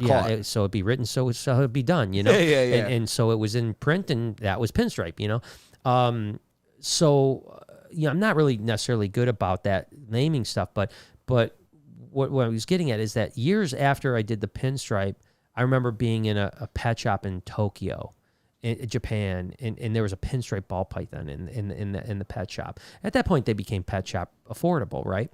And that was a time when, much like I think the Lori ball will be this way for me 20 years from now, is that you look and you go, holy shit. I know. That was my animal. Like my lineage. Like somewhere down the road, that traced back to my facility, and here it is sitting in a pet shop in Tokyo, and now of course they're in pet shops and collections all over the world, and it started in a tub in my building, So cool, man. And now it's even more special with like the Lori ball python because it's my wife's name, and as it's becoming more popular, I think it's going to be even more interesting to see where the future holds, And I think it's one of those animals that is going to become popular because even out of the little amount of stuff we've seen with it. Yeah. It does ridiculous stuff that you never see on any other morph. So yeah, no, it is, and that's what I told Ashley, who is heading up our, she does our website sales stuff marketing and all that sales stuff, marketing stuff, and I told her, with the super lorry leopards we produced so far this year, other lorry combos like lorry leopards and other lorry Banana stuff. I said like. Do not put these on the website cheap. No matter who says because it. Yeah. Lori last year, I'm going to tell you guys a story that was a little bit scary. Is that Lori last year we produced 3 lorry leopard, super lorry leopards, right? Yeah, 3 of them. Number one, I wanted to keep them all. I didn't want to sell any of them. I thought you were keeping them. Well, I did. I did. I ended up trading one off for the mole snakes later on. Right. But I kept them all. But Lori put them on the website. Whoa. They were on the website for one day for $1,000. Now, I think that's a $5,000 snake. Oh, easy. If I put them up at $5,000, I would sell them. Just the super lorry in general. Yeah. If I put a super lorry leopard up, which we do have a couple this year, so we may put them up for sale. I think if I put up at $5,000, someone buys it. Oh, easy, dude. And she put up for $1,000. Oh my god. And thankfully, no one bought them before I found out about it. How did you know? What happened was Beth came to me and said, "Hey, someone asked me." Something about, and they might buy the one thing. I said, what? I said, what? I go, they're on the website. She goes, I go, what are they marked? And she said $1,000. I said, take them off the website immediately. Yeah, take them off the website immediately. So I'll die on that hill. Because if someone would have bought them, I would have had no choice but to sell them. I wouldn't renege. No. Sale. But thankfully, no one bought them, and the person that inquired about them, I just said, hey, listen, they're not for sale. Sorry, it's what it is. But big mistake. Yeah, Lori just made that mistake, and I don't know where she came up with that number. No idea where she came up with that number. Such a but crazy she's just like, one. yeah, it's $1,000 sounds good to me. I'm like, what? Yeah, baby.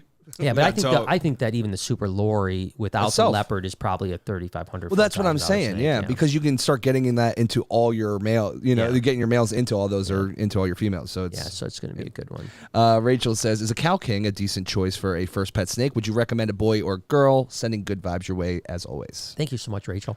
Love you. I think cow kings could be good. I think that they're better when they're bigger. So baby cow kings can be a little bit.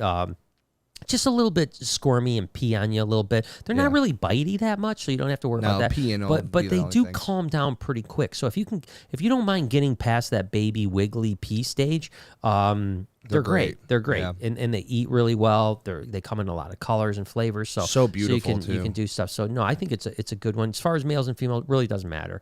Most snakes, there are some exceptions like reticulated pythons.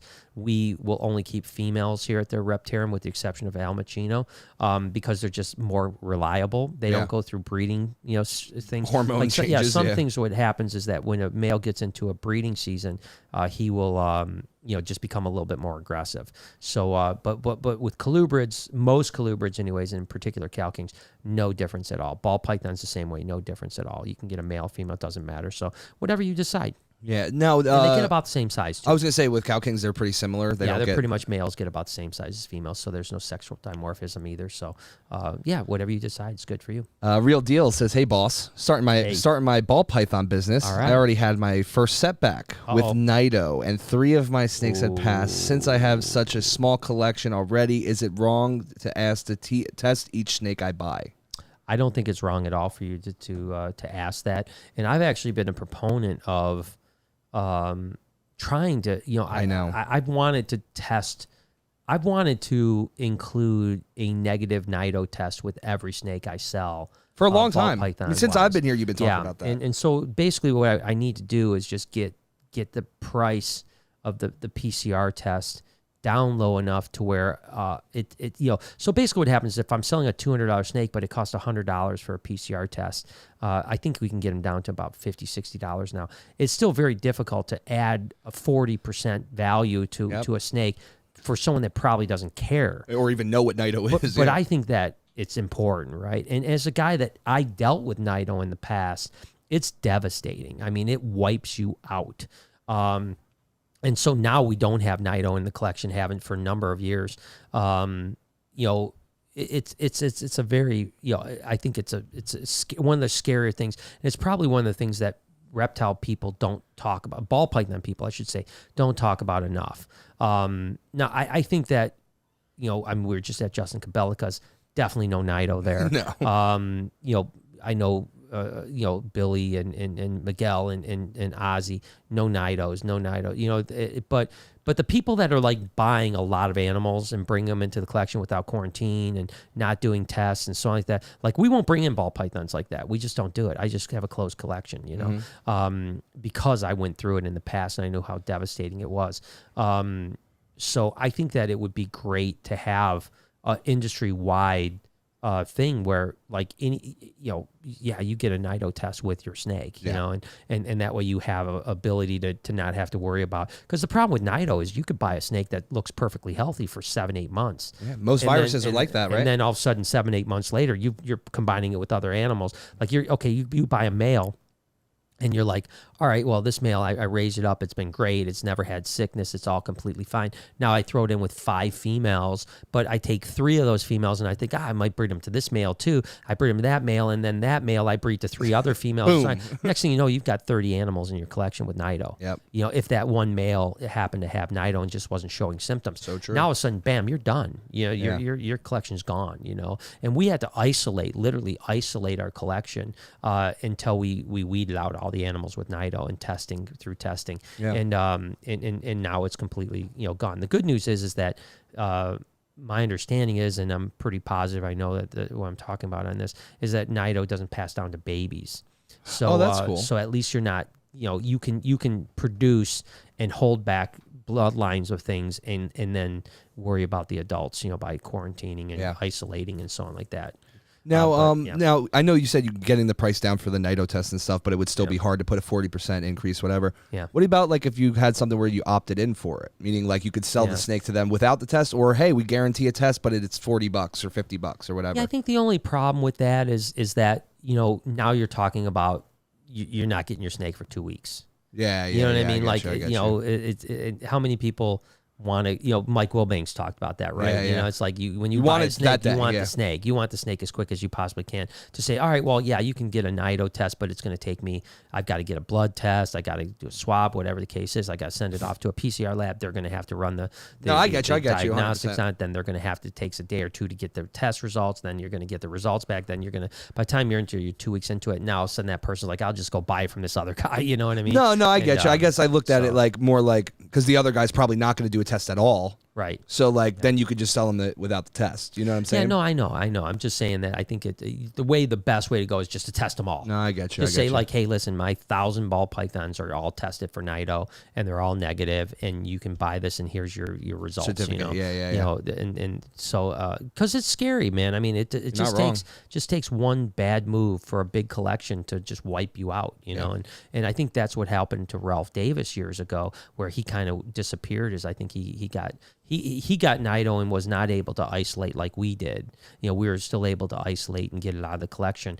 I think what happened was it went rampant in his collection and he couldn't get it under control. Right. I think he lost most of his animals. Yeah. Oddball says, just a simple hello and shout out to the best mods. Thank you so much. Yeah, our mods are great. Yeah. I mean, they're really good. That's all I got for right now. Yeah. I just got to pee real fast. I'll be right back. Okay, cool. All right. So I'm solo for a minute just for here. 2 minutes to get into that stuff. No, you're fine. You're fine. So, so regardless, I think and for people that don't know what this is, Nido virus is a respiratory virus that is, there's no cure for it. And pretty much once a snake has it has it for life. I mean, I don't think it could ever shed the virus. And some snakes will get better. They'll like get sick with a respiratory infection and then get better and then get sick and then get better and then get sick. But ultimately, it'll always catch them. And that's the same virus that killed off most of the Burmese pythons back in the 90s, and I think that it really came in on, I don't know exactly where it came, but I know that the first animals that really popped up, and it ended up killing almost all my snakes, was from labyrinth Burmese pythons. So I know there were a couple people breeding labyrinth Burmese pythons, and it seemed like that was like maybe the original labyrinth had it, or maybe some animals with the labyrinth. I'm not exactly 100% sure, but the same thing happened with Burms, and that's why you saw the majority of massive Burm collections were just decimated within a matter of a few years, because they would go and we had, that's what the original Sunshine, that's now Sunrise, of course, is she passed away from Nido, and so did Satan. So at that point, that's why I had no Burmese right. for a few years or a year or two is because I never wanted to bring another berm in. Just so scared, right? So, and then we ended up getting the baby with Sunrise, and she obviously, and now every berm that we've got is and now I think I don't even know of anybody in the berm world that has Nido. I think that it's all gone. Oh, wow. Like every Burmese collection I know of is completely healthy. So I haven't heard of a berm having, but ball python's Nido still pops up, and it's a really nasty virus. Oh yeah, it's terrible. Yeah. So, but it is what it is. I mean, it is what it is. But so has Silver Cash been in today? No, I haven't seen him, and we're gonna tell him about his his oven. Man. His oven. I'm so excited about it, man. As a matter of fact, I wonder if I can. Oh, you're good, dude. I was gonna have you punch up the. Oh, the actual one, yeah. dude. Hell yeah. Let's see. Let me know. I don't know. It's like hang on a second. I'll get it in 1 second. Oh, you're good, bro. Take your time. So it's OONI pizza ovens. Got it. And and yeah, so you can just. Is it this one? It's similar to that one. Okay. It's I think it's more like the one on the right that you just clicked off of. Okay. So I was I'm not sure. Yeah, like more like that one. Oh, right. Yeah. dude, yeah. Yeah, it's like that. So. Wow, dude, that's gonna be crazy. Yeah. So, oh, I guess this one with the chimney's probably for the wood, right? Yeah, I think the Maybe chimney's this for is the more wood, like the for ones are propane. Yeah, I think that. Yeah, that's how. That's it goes, badass, dude. Yes. I can't believe you did this. I know, man. That's sick. So I'm into it though. Yeah, I'm super stoked, man. Like I said, I'm a pizza connoisseur, so you better be slanging them shits, bro. Yeah, I can't wait. Yeah, I can't wait. Yeah, like I said, they said it's like 6 or 1 minute, 60 seconds for a pizza. So I guess making the actual pizza is what's going to take the time, right? Like actually the dough and everything. Yeah, else, actually creating the pizza before you put it in. Yeah. Yeah, but yeah. So like I said, I think that going back to what I was saying about, the kind of evolution over the 30 to 40 years of the industry, it's going to be really interesting to see what the next 10 years has because not only we're probably going to have some down cycles, after having a really strong, probably 6-7 years of the reptile market. But then I think we're also going to see the battle of legislation really brewing.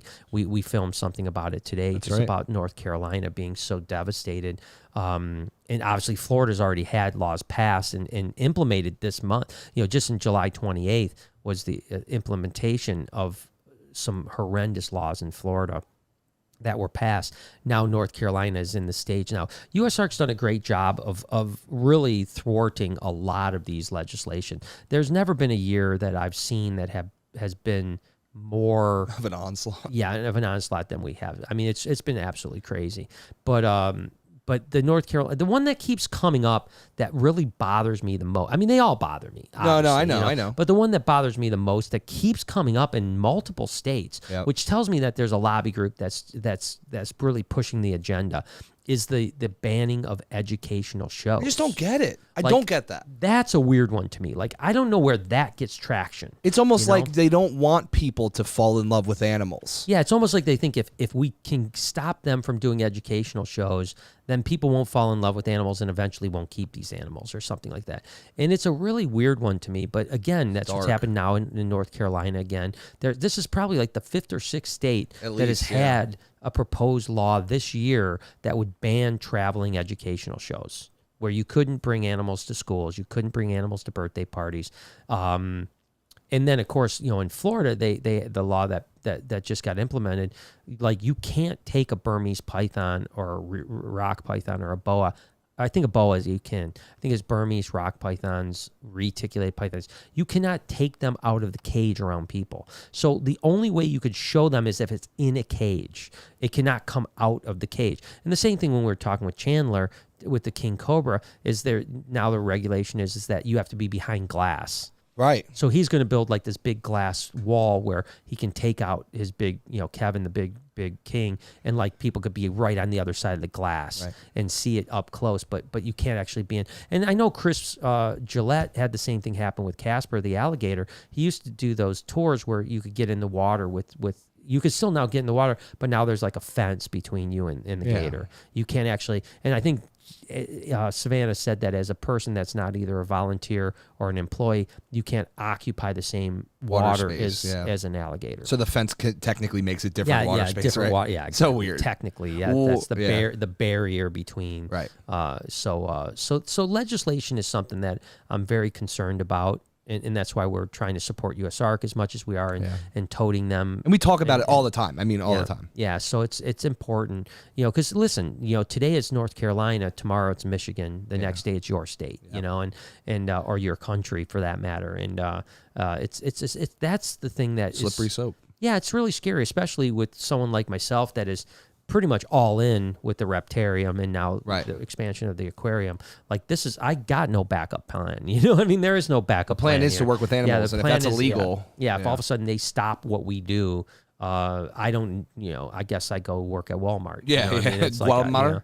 I guess that's the end of my career, so it's, but yeah, let's, so we've got to just continue to keep going. And it's just, again, it's lack of education is what it really comes down to, right? When people think that ball pythons or when people see here python, they think, oh my God, my kids are going to get eaten. Yeah. What they don't realize is that a python can be a children's python. It can be a ball python. It could be a, just a class. Savu python or whatever the case is that could never harm anything. And even the giant snakes, I mean, listen, even one death to a giant snake is too many. Yeah. But when you really look at, as a matter of fact, I saw something really interesting, like about sharks, right? And it's a similar situation with sharks where people are so afraid of sharks.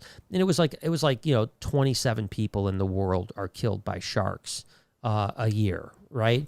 And then the next graph was 100 million sharks are killed by people every year. Yep. 100 million every year sharks are killed. Think about that. 100 million sharks are killed a year by people. In the last decade, that's a billion. A billion, exactly. That's crazy. Think about that. That is ridiculous. And it's the same thing with snakes. And we're right? scared of them. Yeah, and we're scared of them. And it's the same thing with snakes. And it's just lack of knowledge of education. People are afraid of sharks, so they don't mind people killing sharks. Exactly. People are afraid of snakes, so they don't mind people. I mean, I still think it's unbelievably barbaric that we have rattlesnake roundups. Oh, that's horrible. Horrible. I mean, it's like, still, Sweetwater, it's like the entire town. It's a crazy thing. The entire town's economy is based on the yearly festival of rattlesnake roundup, right?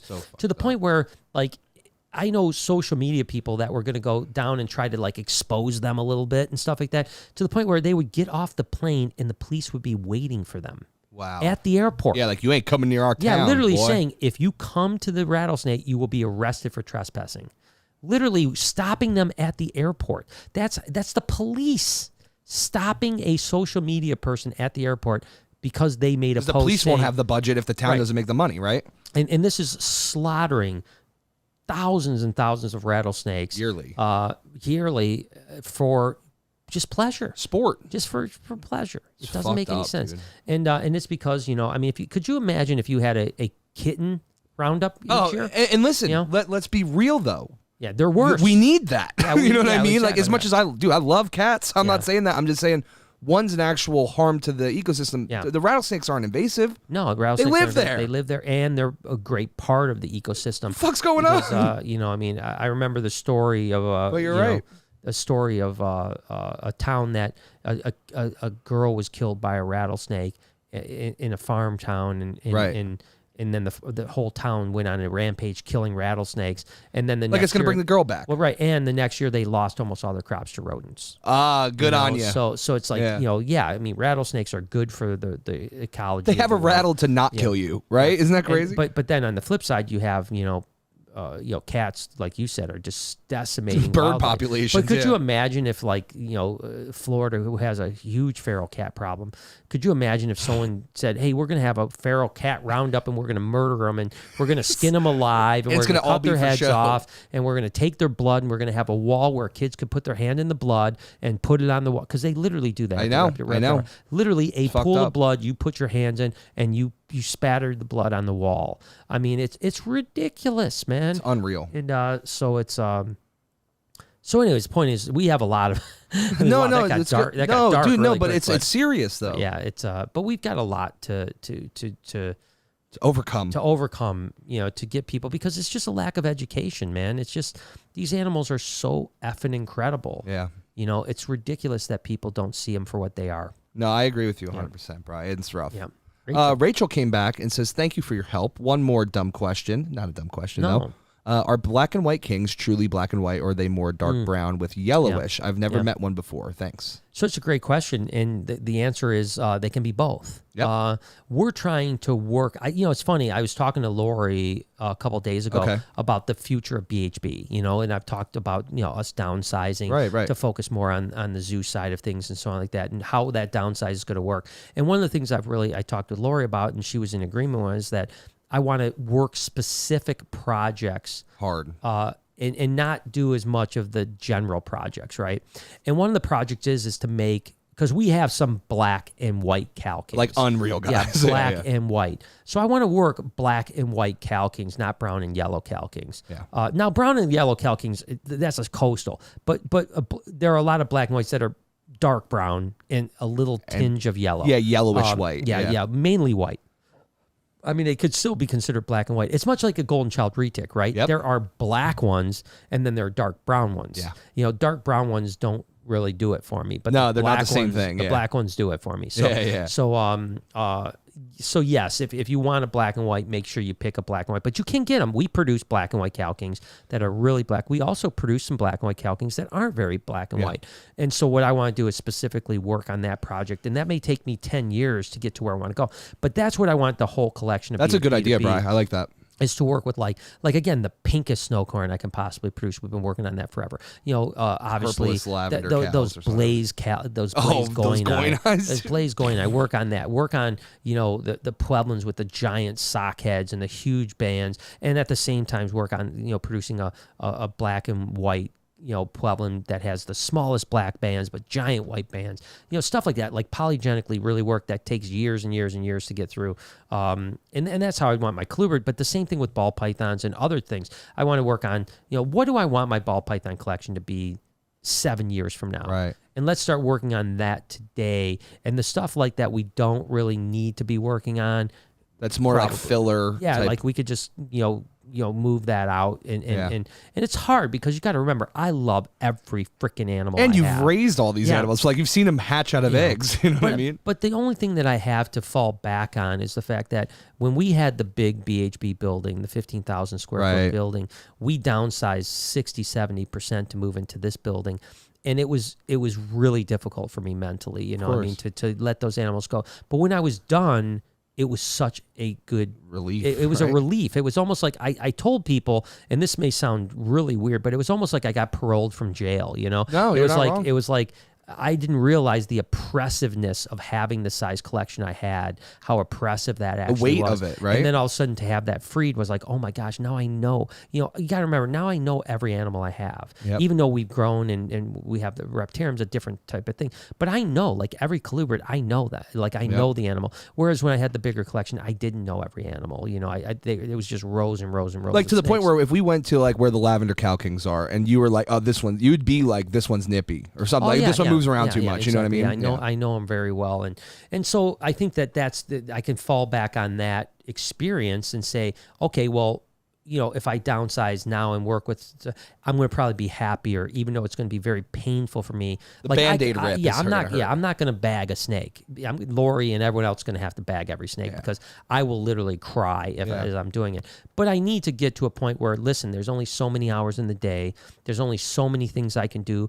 You guys know some of the things that I do. You guys don't know some of the things I do as probably far as most, business. We have a handful of things happening in the next 12 to 18 months, business-wise, which by the way, I might be able to announce one of them next weekend. I'm hoping I can get a guest on the podcast, and we can hopefully announce a business plan that we have that's I think is very exciting.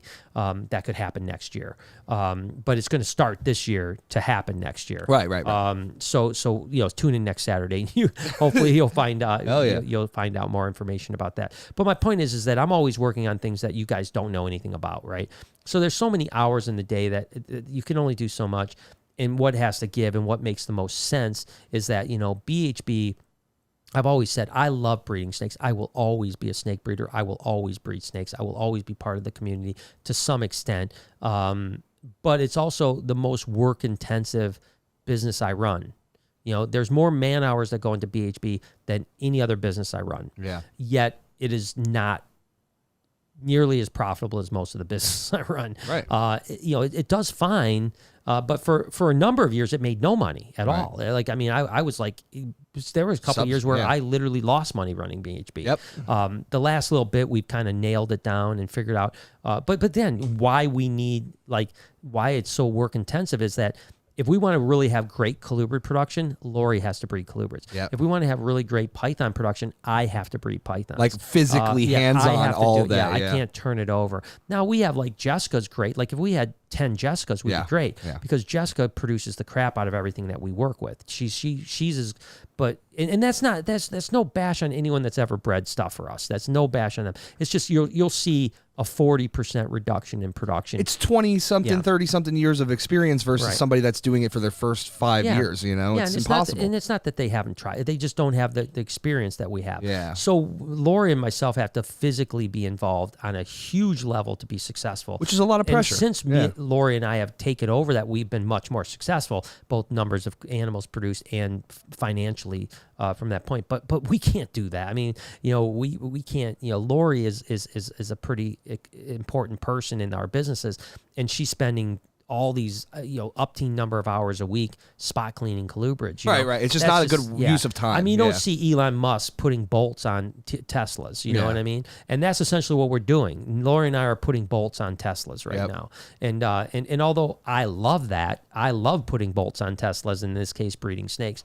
I'd like to work less on that and more on other things, and focus on push your life further. Instead of having 200 clutches of ball pythons, I can have 30 rocking clutches of ball pythons. You know what I mean? And the same thing goes down the road. So I hope I explained that. No, I think you did a great job. Real Deal came back and said Fishhead Labs actually offers tests for $70 for Nido, and with bulk orders, they offer a 10% discount. Talk with them and maybe get more info. Yeah, again, that's what I was saying. Is I said I think you get them down to about $50, but $50 is a pretty steep price for someone that wants to buy a $125 snake. Yeah, with shipping. So I mean, literally, you if you had say $125 snake, and you had to pay even $50, which again, even at 7%, that's $63. So can you get them from 63 to 50? I don't know. I mean, but 63. But let's say you do get them to 50. If you buy a $125 snake, it's $50 to ship, $50 to get a Nido test. Now all of a sudden you've got $100 into a $125 snake. You've now paid $225. Is it worth it? 100%. But most people won't think it is. Yeah. Most people won't think it is. Again, most people wouldn't even know what Nido is, unfortunately. So and that's because people don't talk about it openly like I do. I mean, I tell people the truth, Most people say, "Oh, I've never had Nido." Well, you're full of shit. I know you've had Nido. Yeah. You know what I mean? Like, I had a relatively large collection. None of the people that I spoke about earlier that told me, he said, "Well, I've never had an issue with Nido." And so we're talking. He said, "Yeah," he goes, "as soon as a ball python shows any sign of respiratory, I just euthanize it immediately." And I'm like, "Well, then you've had Nido. You just euthanize. You just euthanize it before it spreads to anything else," which is perhaps the right decision. Right. Certainly, but it's a hard but right decision. Right. Yeah. But point is that they've had it. They just haven't had it. They're not acknowledging it. They're just like, "Oh, well, bye." Yeah, exactly. And so. And I've been to, plenty of other collections that of big name people that I know the signs of Nido because we went through it, and I've walked around and said, "Oh shit, these guys have Nido in here," and but they're not saying they do, but they have it, throughout their collection, just maybe a couple things here and there, but a couple things here and there with the wrong outbreak of mites, it becomes everything, and so that's what the other reason why it's so important to control mites and not to have mites in a breeding colony. Because they're vectors to spread Nido. Yeah, Blue Salad says, the second video I ever saw of you was Lori cussing you out for buying a stock of leopard geckos without telling her, apparently. Was that real or staged? Well, so listen, yes and no. So Lori was definitely not a big fan of me buying leopard geckos. Yeah. There's a relatively infamous video out there that was a sketch that we joked around about. Like, it was literally like a 3-minute sketch of like how mad she was about me buying leopard geckos. And in the end, she's like, you're going to kill all those leopard geckos because blah, blah, blah, blah, blah, blah. And then my haters took literally that 10 seconds of the 3-minute clip and said, look at, even his wife says he's going to kill all these leopard geckos. Yeah. Number one, we didn't kill the leopard geckos. We ended up going on to being probably one of the bigger leopard gecko producers out there. Now we've downsized a lot, and we're going to downsize again in the leopard gecko world. But we were producing about 10,000 leopard geckos a year. It was unreal. So obviously we didn't kill our leopard geckos. This year we're going to produce about 800 leopard geckos. I think I'd like to get down to producing about 300 leopard geckos, to be honest with you. But I want to continue it, just like what I was saying before. We have so many cool leopard geckos. We can now really refine and start polygenically and polymorphically breeding for certain traits. And over the next 8 to 10 years, be producing just crazy cool stuff, because we have this founder stock of some really amazing animals. So now we can start upgrading. So, where that may work is like, let's say you have 100 females, or what, I don't know, just as an example. Right. You might want to get rid of 30 females a year to replace with 30 new females that you raised up from the year before that are better than those females. And if you do that every year, you're recycling over 5, 6, 7 generations, especially with leopard geckos, because the cycle is literally a 12-month cycle. You hatch a baby, it's hatching another baby in 12 months. So it happens so quickly. In a matter of 5 or 6 years, you've turned your collection over maybe 4, 5, 6 times, and to upgrade to better quality and producing more and more crazy stuff. But so yes, Lori, listen, I always make Lori seem like the villain. Yeah, that's the hard. But it's not really true. Right. Lori is very supportive. Of a lot. Obviously, look around. I mean, I have thousands of snakes. I have a reptarium. I have a pod cave. I have, I'm about to do a big aquarium. Lori is very supportive of the things I do, but at the same, she's very pragmatic too. Yeah. So like, if she thinks it's a bad idea, she's going to express the fact that it's a bad idea. Yes. And then it's my job to prove that it's a good idea to her. Yeah. And not only prove it through, conversation, but also practical, much like Drogo was a perfect example. When we got Drogo, she was completely opposed to getting a sloth until I proved to her that we could physically take care of a sloth, and it would be a good move for our business. Yeah. And then she was on board, and now she loves Drogo. I would say Jay and her have the best relationship with Drogo out of anybody. So a little bit of a skit, because we try to make it's the funny kind of yin and yang, right? Yeah. It's true. She's not a very big fan of me doing some of the things I do in the beginning, but at the same time, she's always very supportive. But we usually dictate it, especially in the older days, because we were very much more skit oriented. Right. Then, now it's pretty raw. Now it's it's pretty much Brian's walking in with a gecko and like, what do you think about this? And then it usually is pretty honest, Yeah. And then we may still like try to spice it up where I know it's going to kind of get on her nerves a little bit. I'll poke her a little bit, but back in the day, we used to literally write the skits. Right. I mean, it was like a show. Half the snake bites was literally written out, where it wasn't real at all. And we weren't trying to it wasn't like we were trying to make it feel real. Like, the vlog is real. Yeah. Snake Bites was never real. It was always, like you said, a show. Yeah, exactly. It was a reality show about snake breeders. Yeah. And we used to do skits, and we used to do funny things, and so there were some true realities to Snake Bites, but a lot of it was not reality. Which is great if you go into it expecting it not to be reality. But if you're like going into it like, thinking it's all real, and then you watch it, you're gonna be definitely shocked a bit. Yeah. And I mean, it was a different time though, right? Like, I always tell people, if I did half of what I did in Snake Bites now, I would get canceled. Oh, dude. But back then, it was like people loved it. The same people that loved it 10, 12 years ago, were the biggest haters afterwards. So, and I could have wiped that all off. I could have went back and just cleansed Snake Bites and said, that's no longer who I am. Who I am. I left it there because that's part of my DNA, and that's okay. I agree. And I don't care.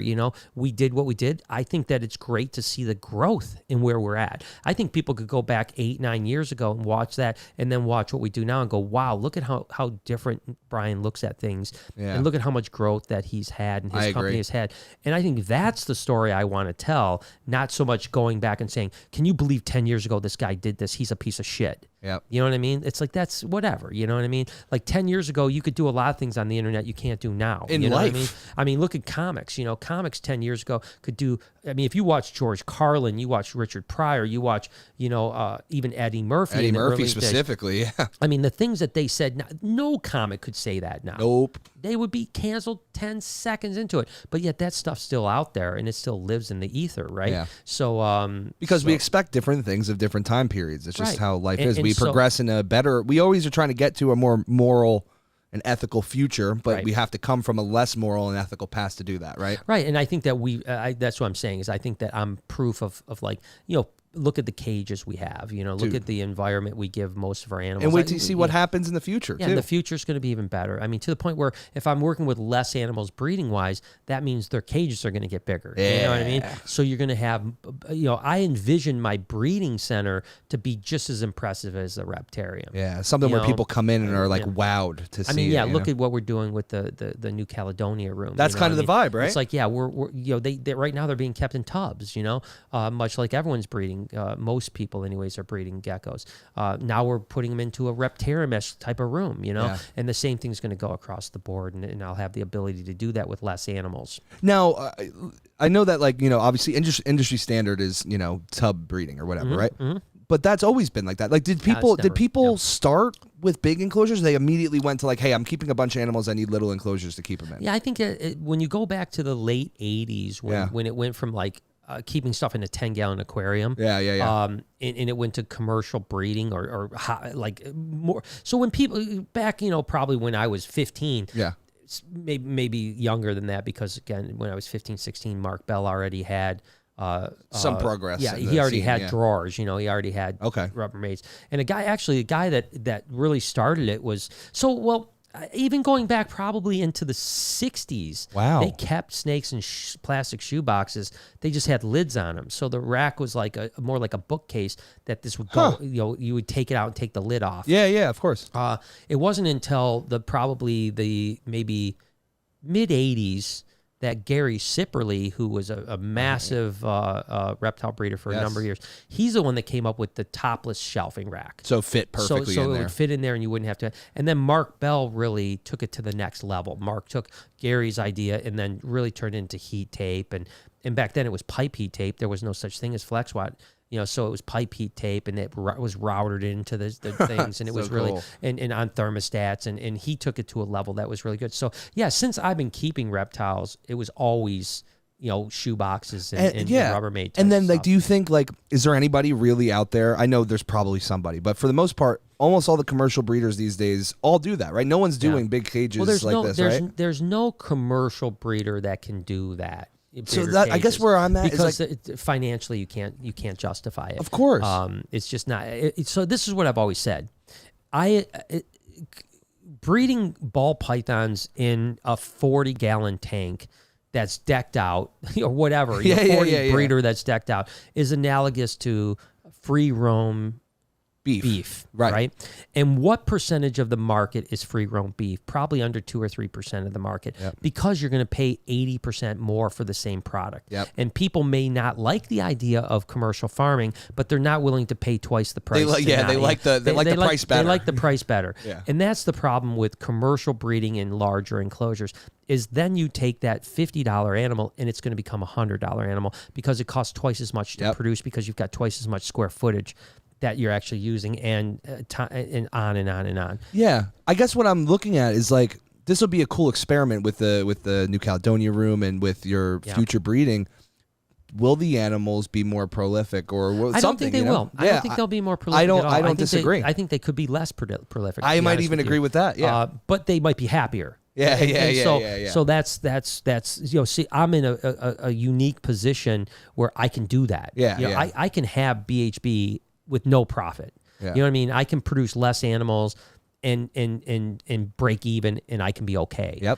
Most commercial breeders can't do that. You know, because that's you their can't whole go to Mike income. Wilbanks and say, "All right, well, you're not going to make any more money. You're going to produce all these animals, but you're making $0 now," because that's his income. I'm fortunate that I have multiple income streams, and I can afford to say, "Hey, I want a breeding colony that's just as impressive as the Reptarium. I want to be able to go into our reptile breeding room and and people be just as blown away as they were if they went into the Reptile. Yeah. It's going to take a number of years to get there. It's not going to happen this year, next year. No. I've got some other fish I'm frying right now, literally fish. But it will happen. Yeah. Brad says, great video today, and I hope it goes viral. Much love. Oh, thank you. I hope it goes viral too. Me too. We need a viral video. We need a banger, baby. I mean, it's been a rough go. You know, we had it's an up and down battle on YouTube in particular. We had like the beginning of our travel did really well. Yeah. Videos were popping, over 100K. And then the end of the travel kind of fell off. And since we've been back, it's been kind of slight, not really going good either.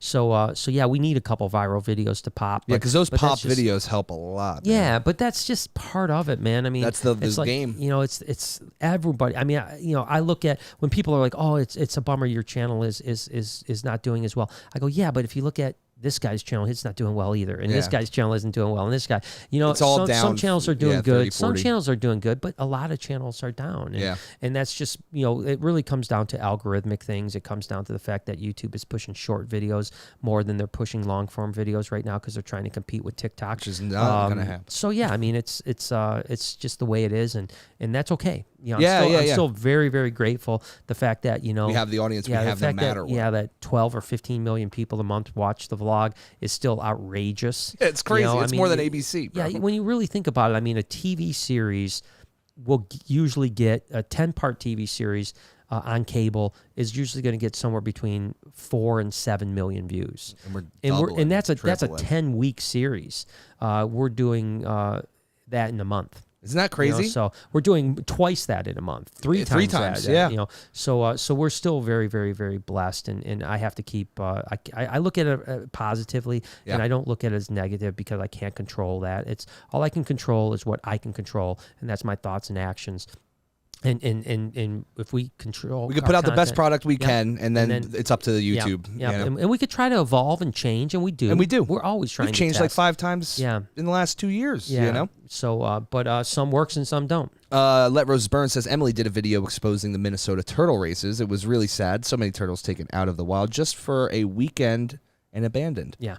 I didn't even know about that. That's crazy. Yeah. No, it's. I mean, there's a lot of that type of stuff. Yeah, it's a shame.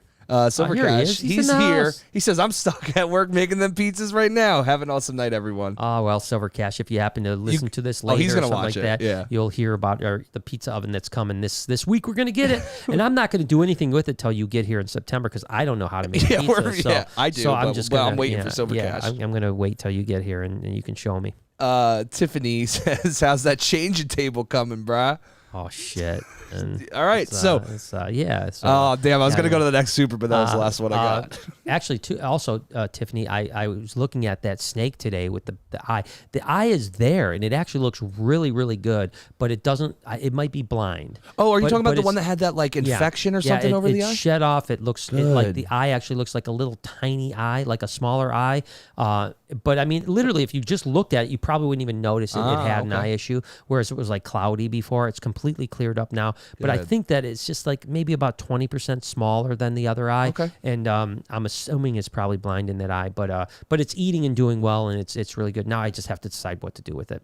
Roberta says, watch you all every day. Much love. Thank we you, missed Roberta. you, Roberta. I appreciate you, man. And Brad says, very excited to see the new Caledonia room and such. Yeah, we're just waiting on the Universal Rock stuff, which is taking Jessica was literally, long. she's been waiting so long that Jessica and I filmed a piece yesterday of her just putting a couple backgrounds in because she's like, I'm so excited. I just want to see it done. Yeah, I feel bad for her because she's so excited to get the animals, out of the tubs and into that room and just kind of.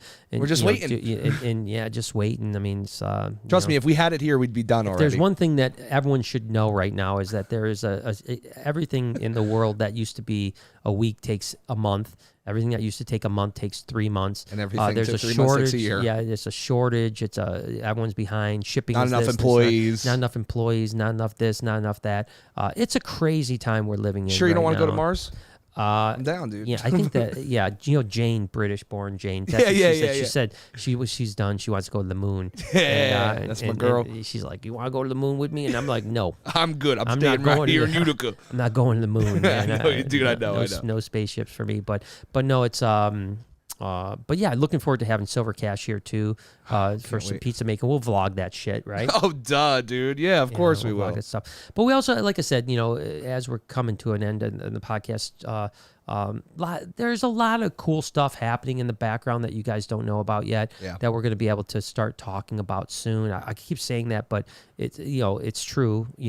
And in particular, I think, like I said, I'm trying for next weekend to have a guest on that, ironically enough, you guys know because he's been on before, and we're partnering up on a deal that I think will be pretty exciting. Okay. So that's what I'm hoping next weekend I'll be able to talk about that a little bit and start to promote that event. And then we got a trip to New York that has a pretty really. Dude, you guys are gonna fucking lose it. This one is the wildest thing I've done yet. On two levels.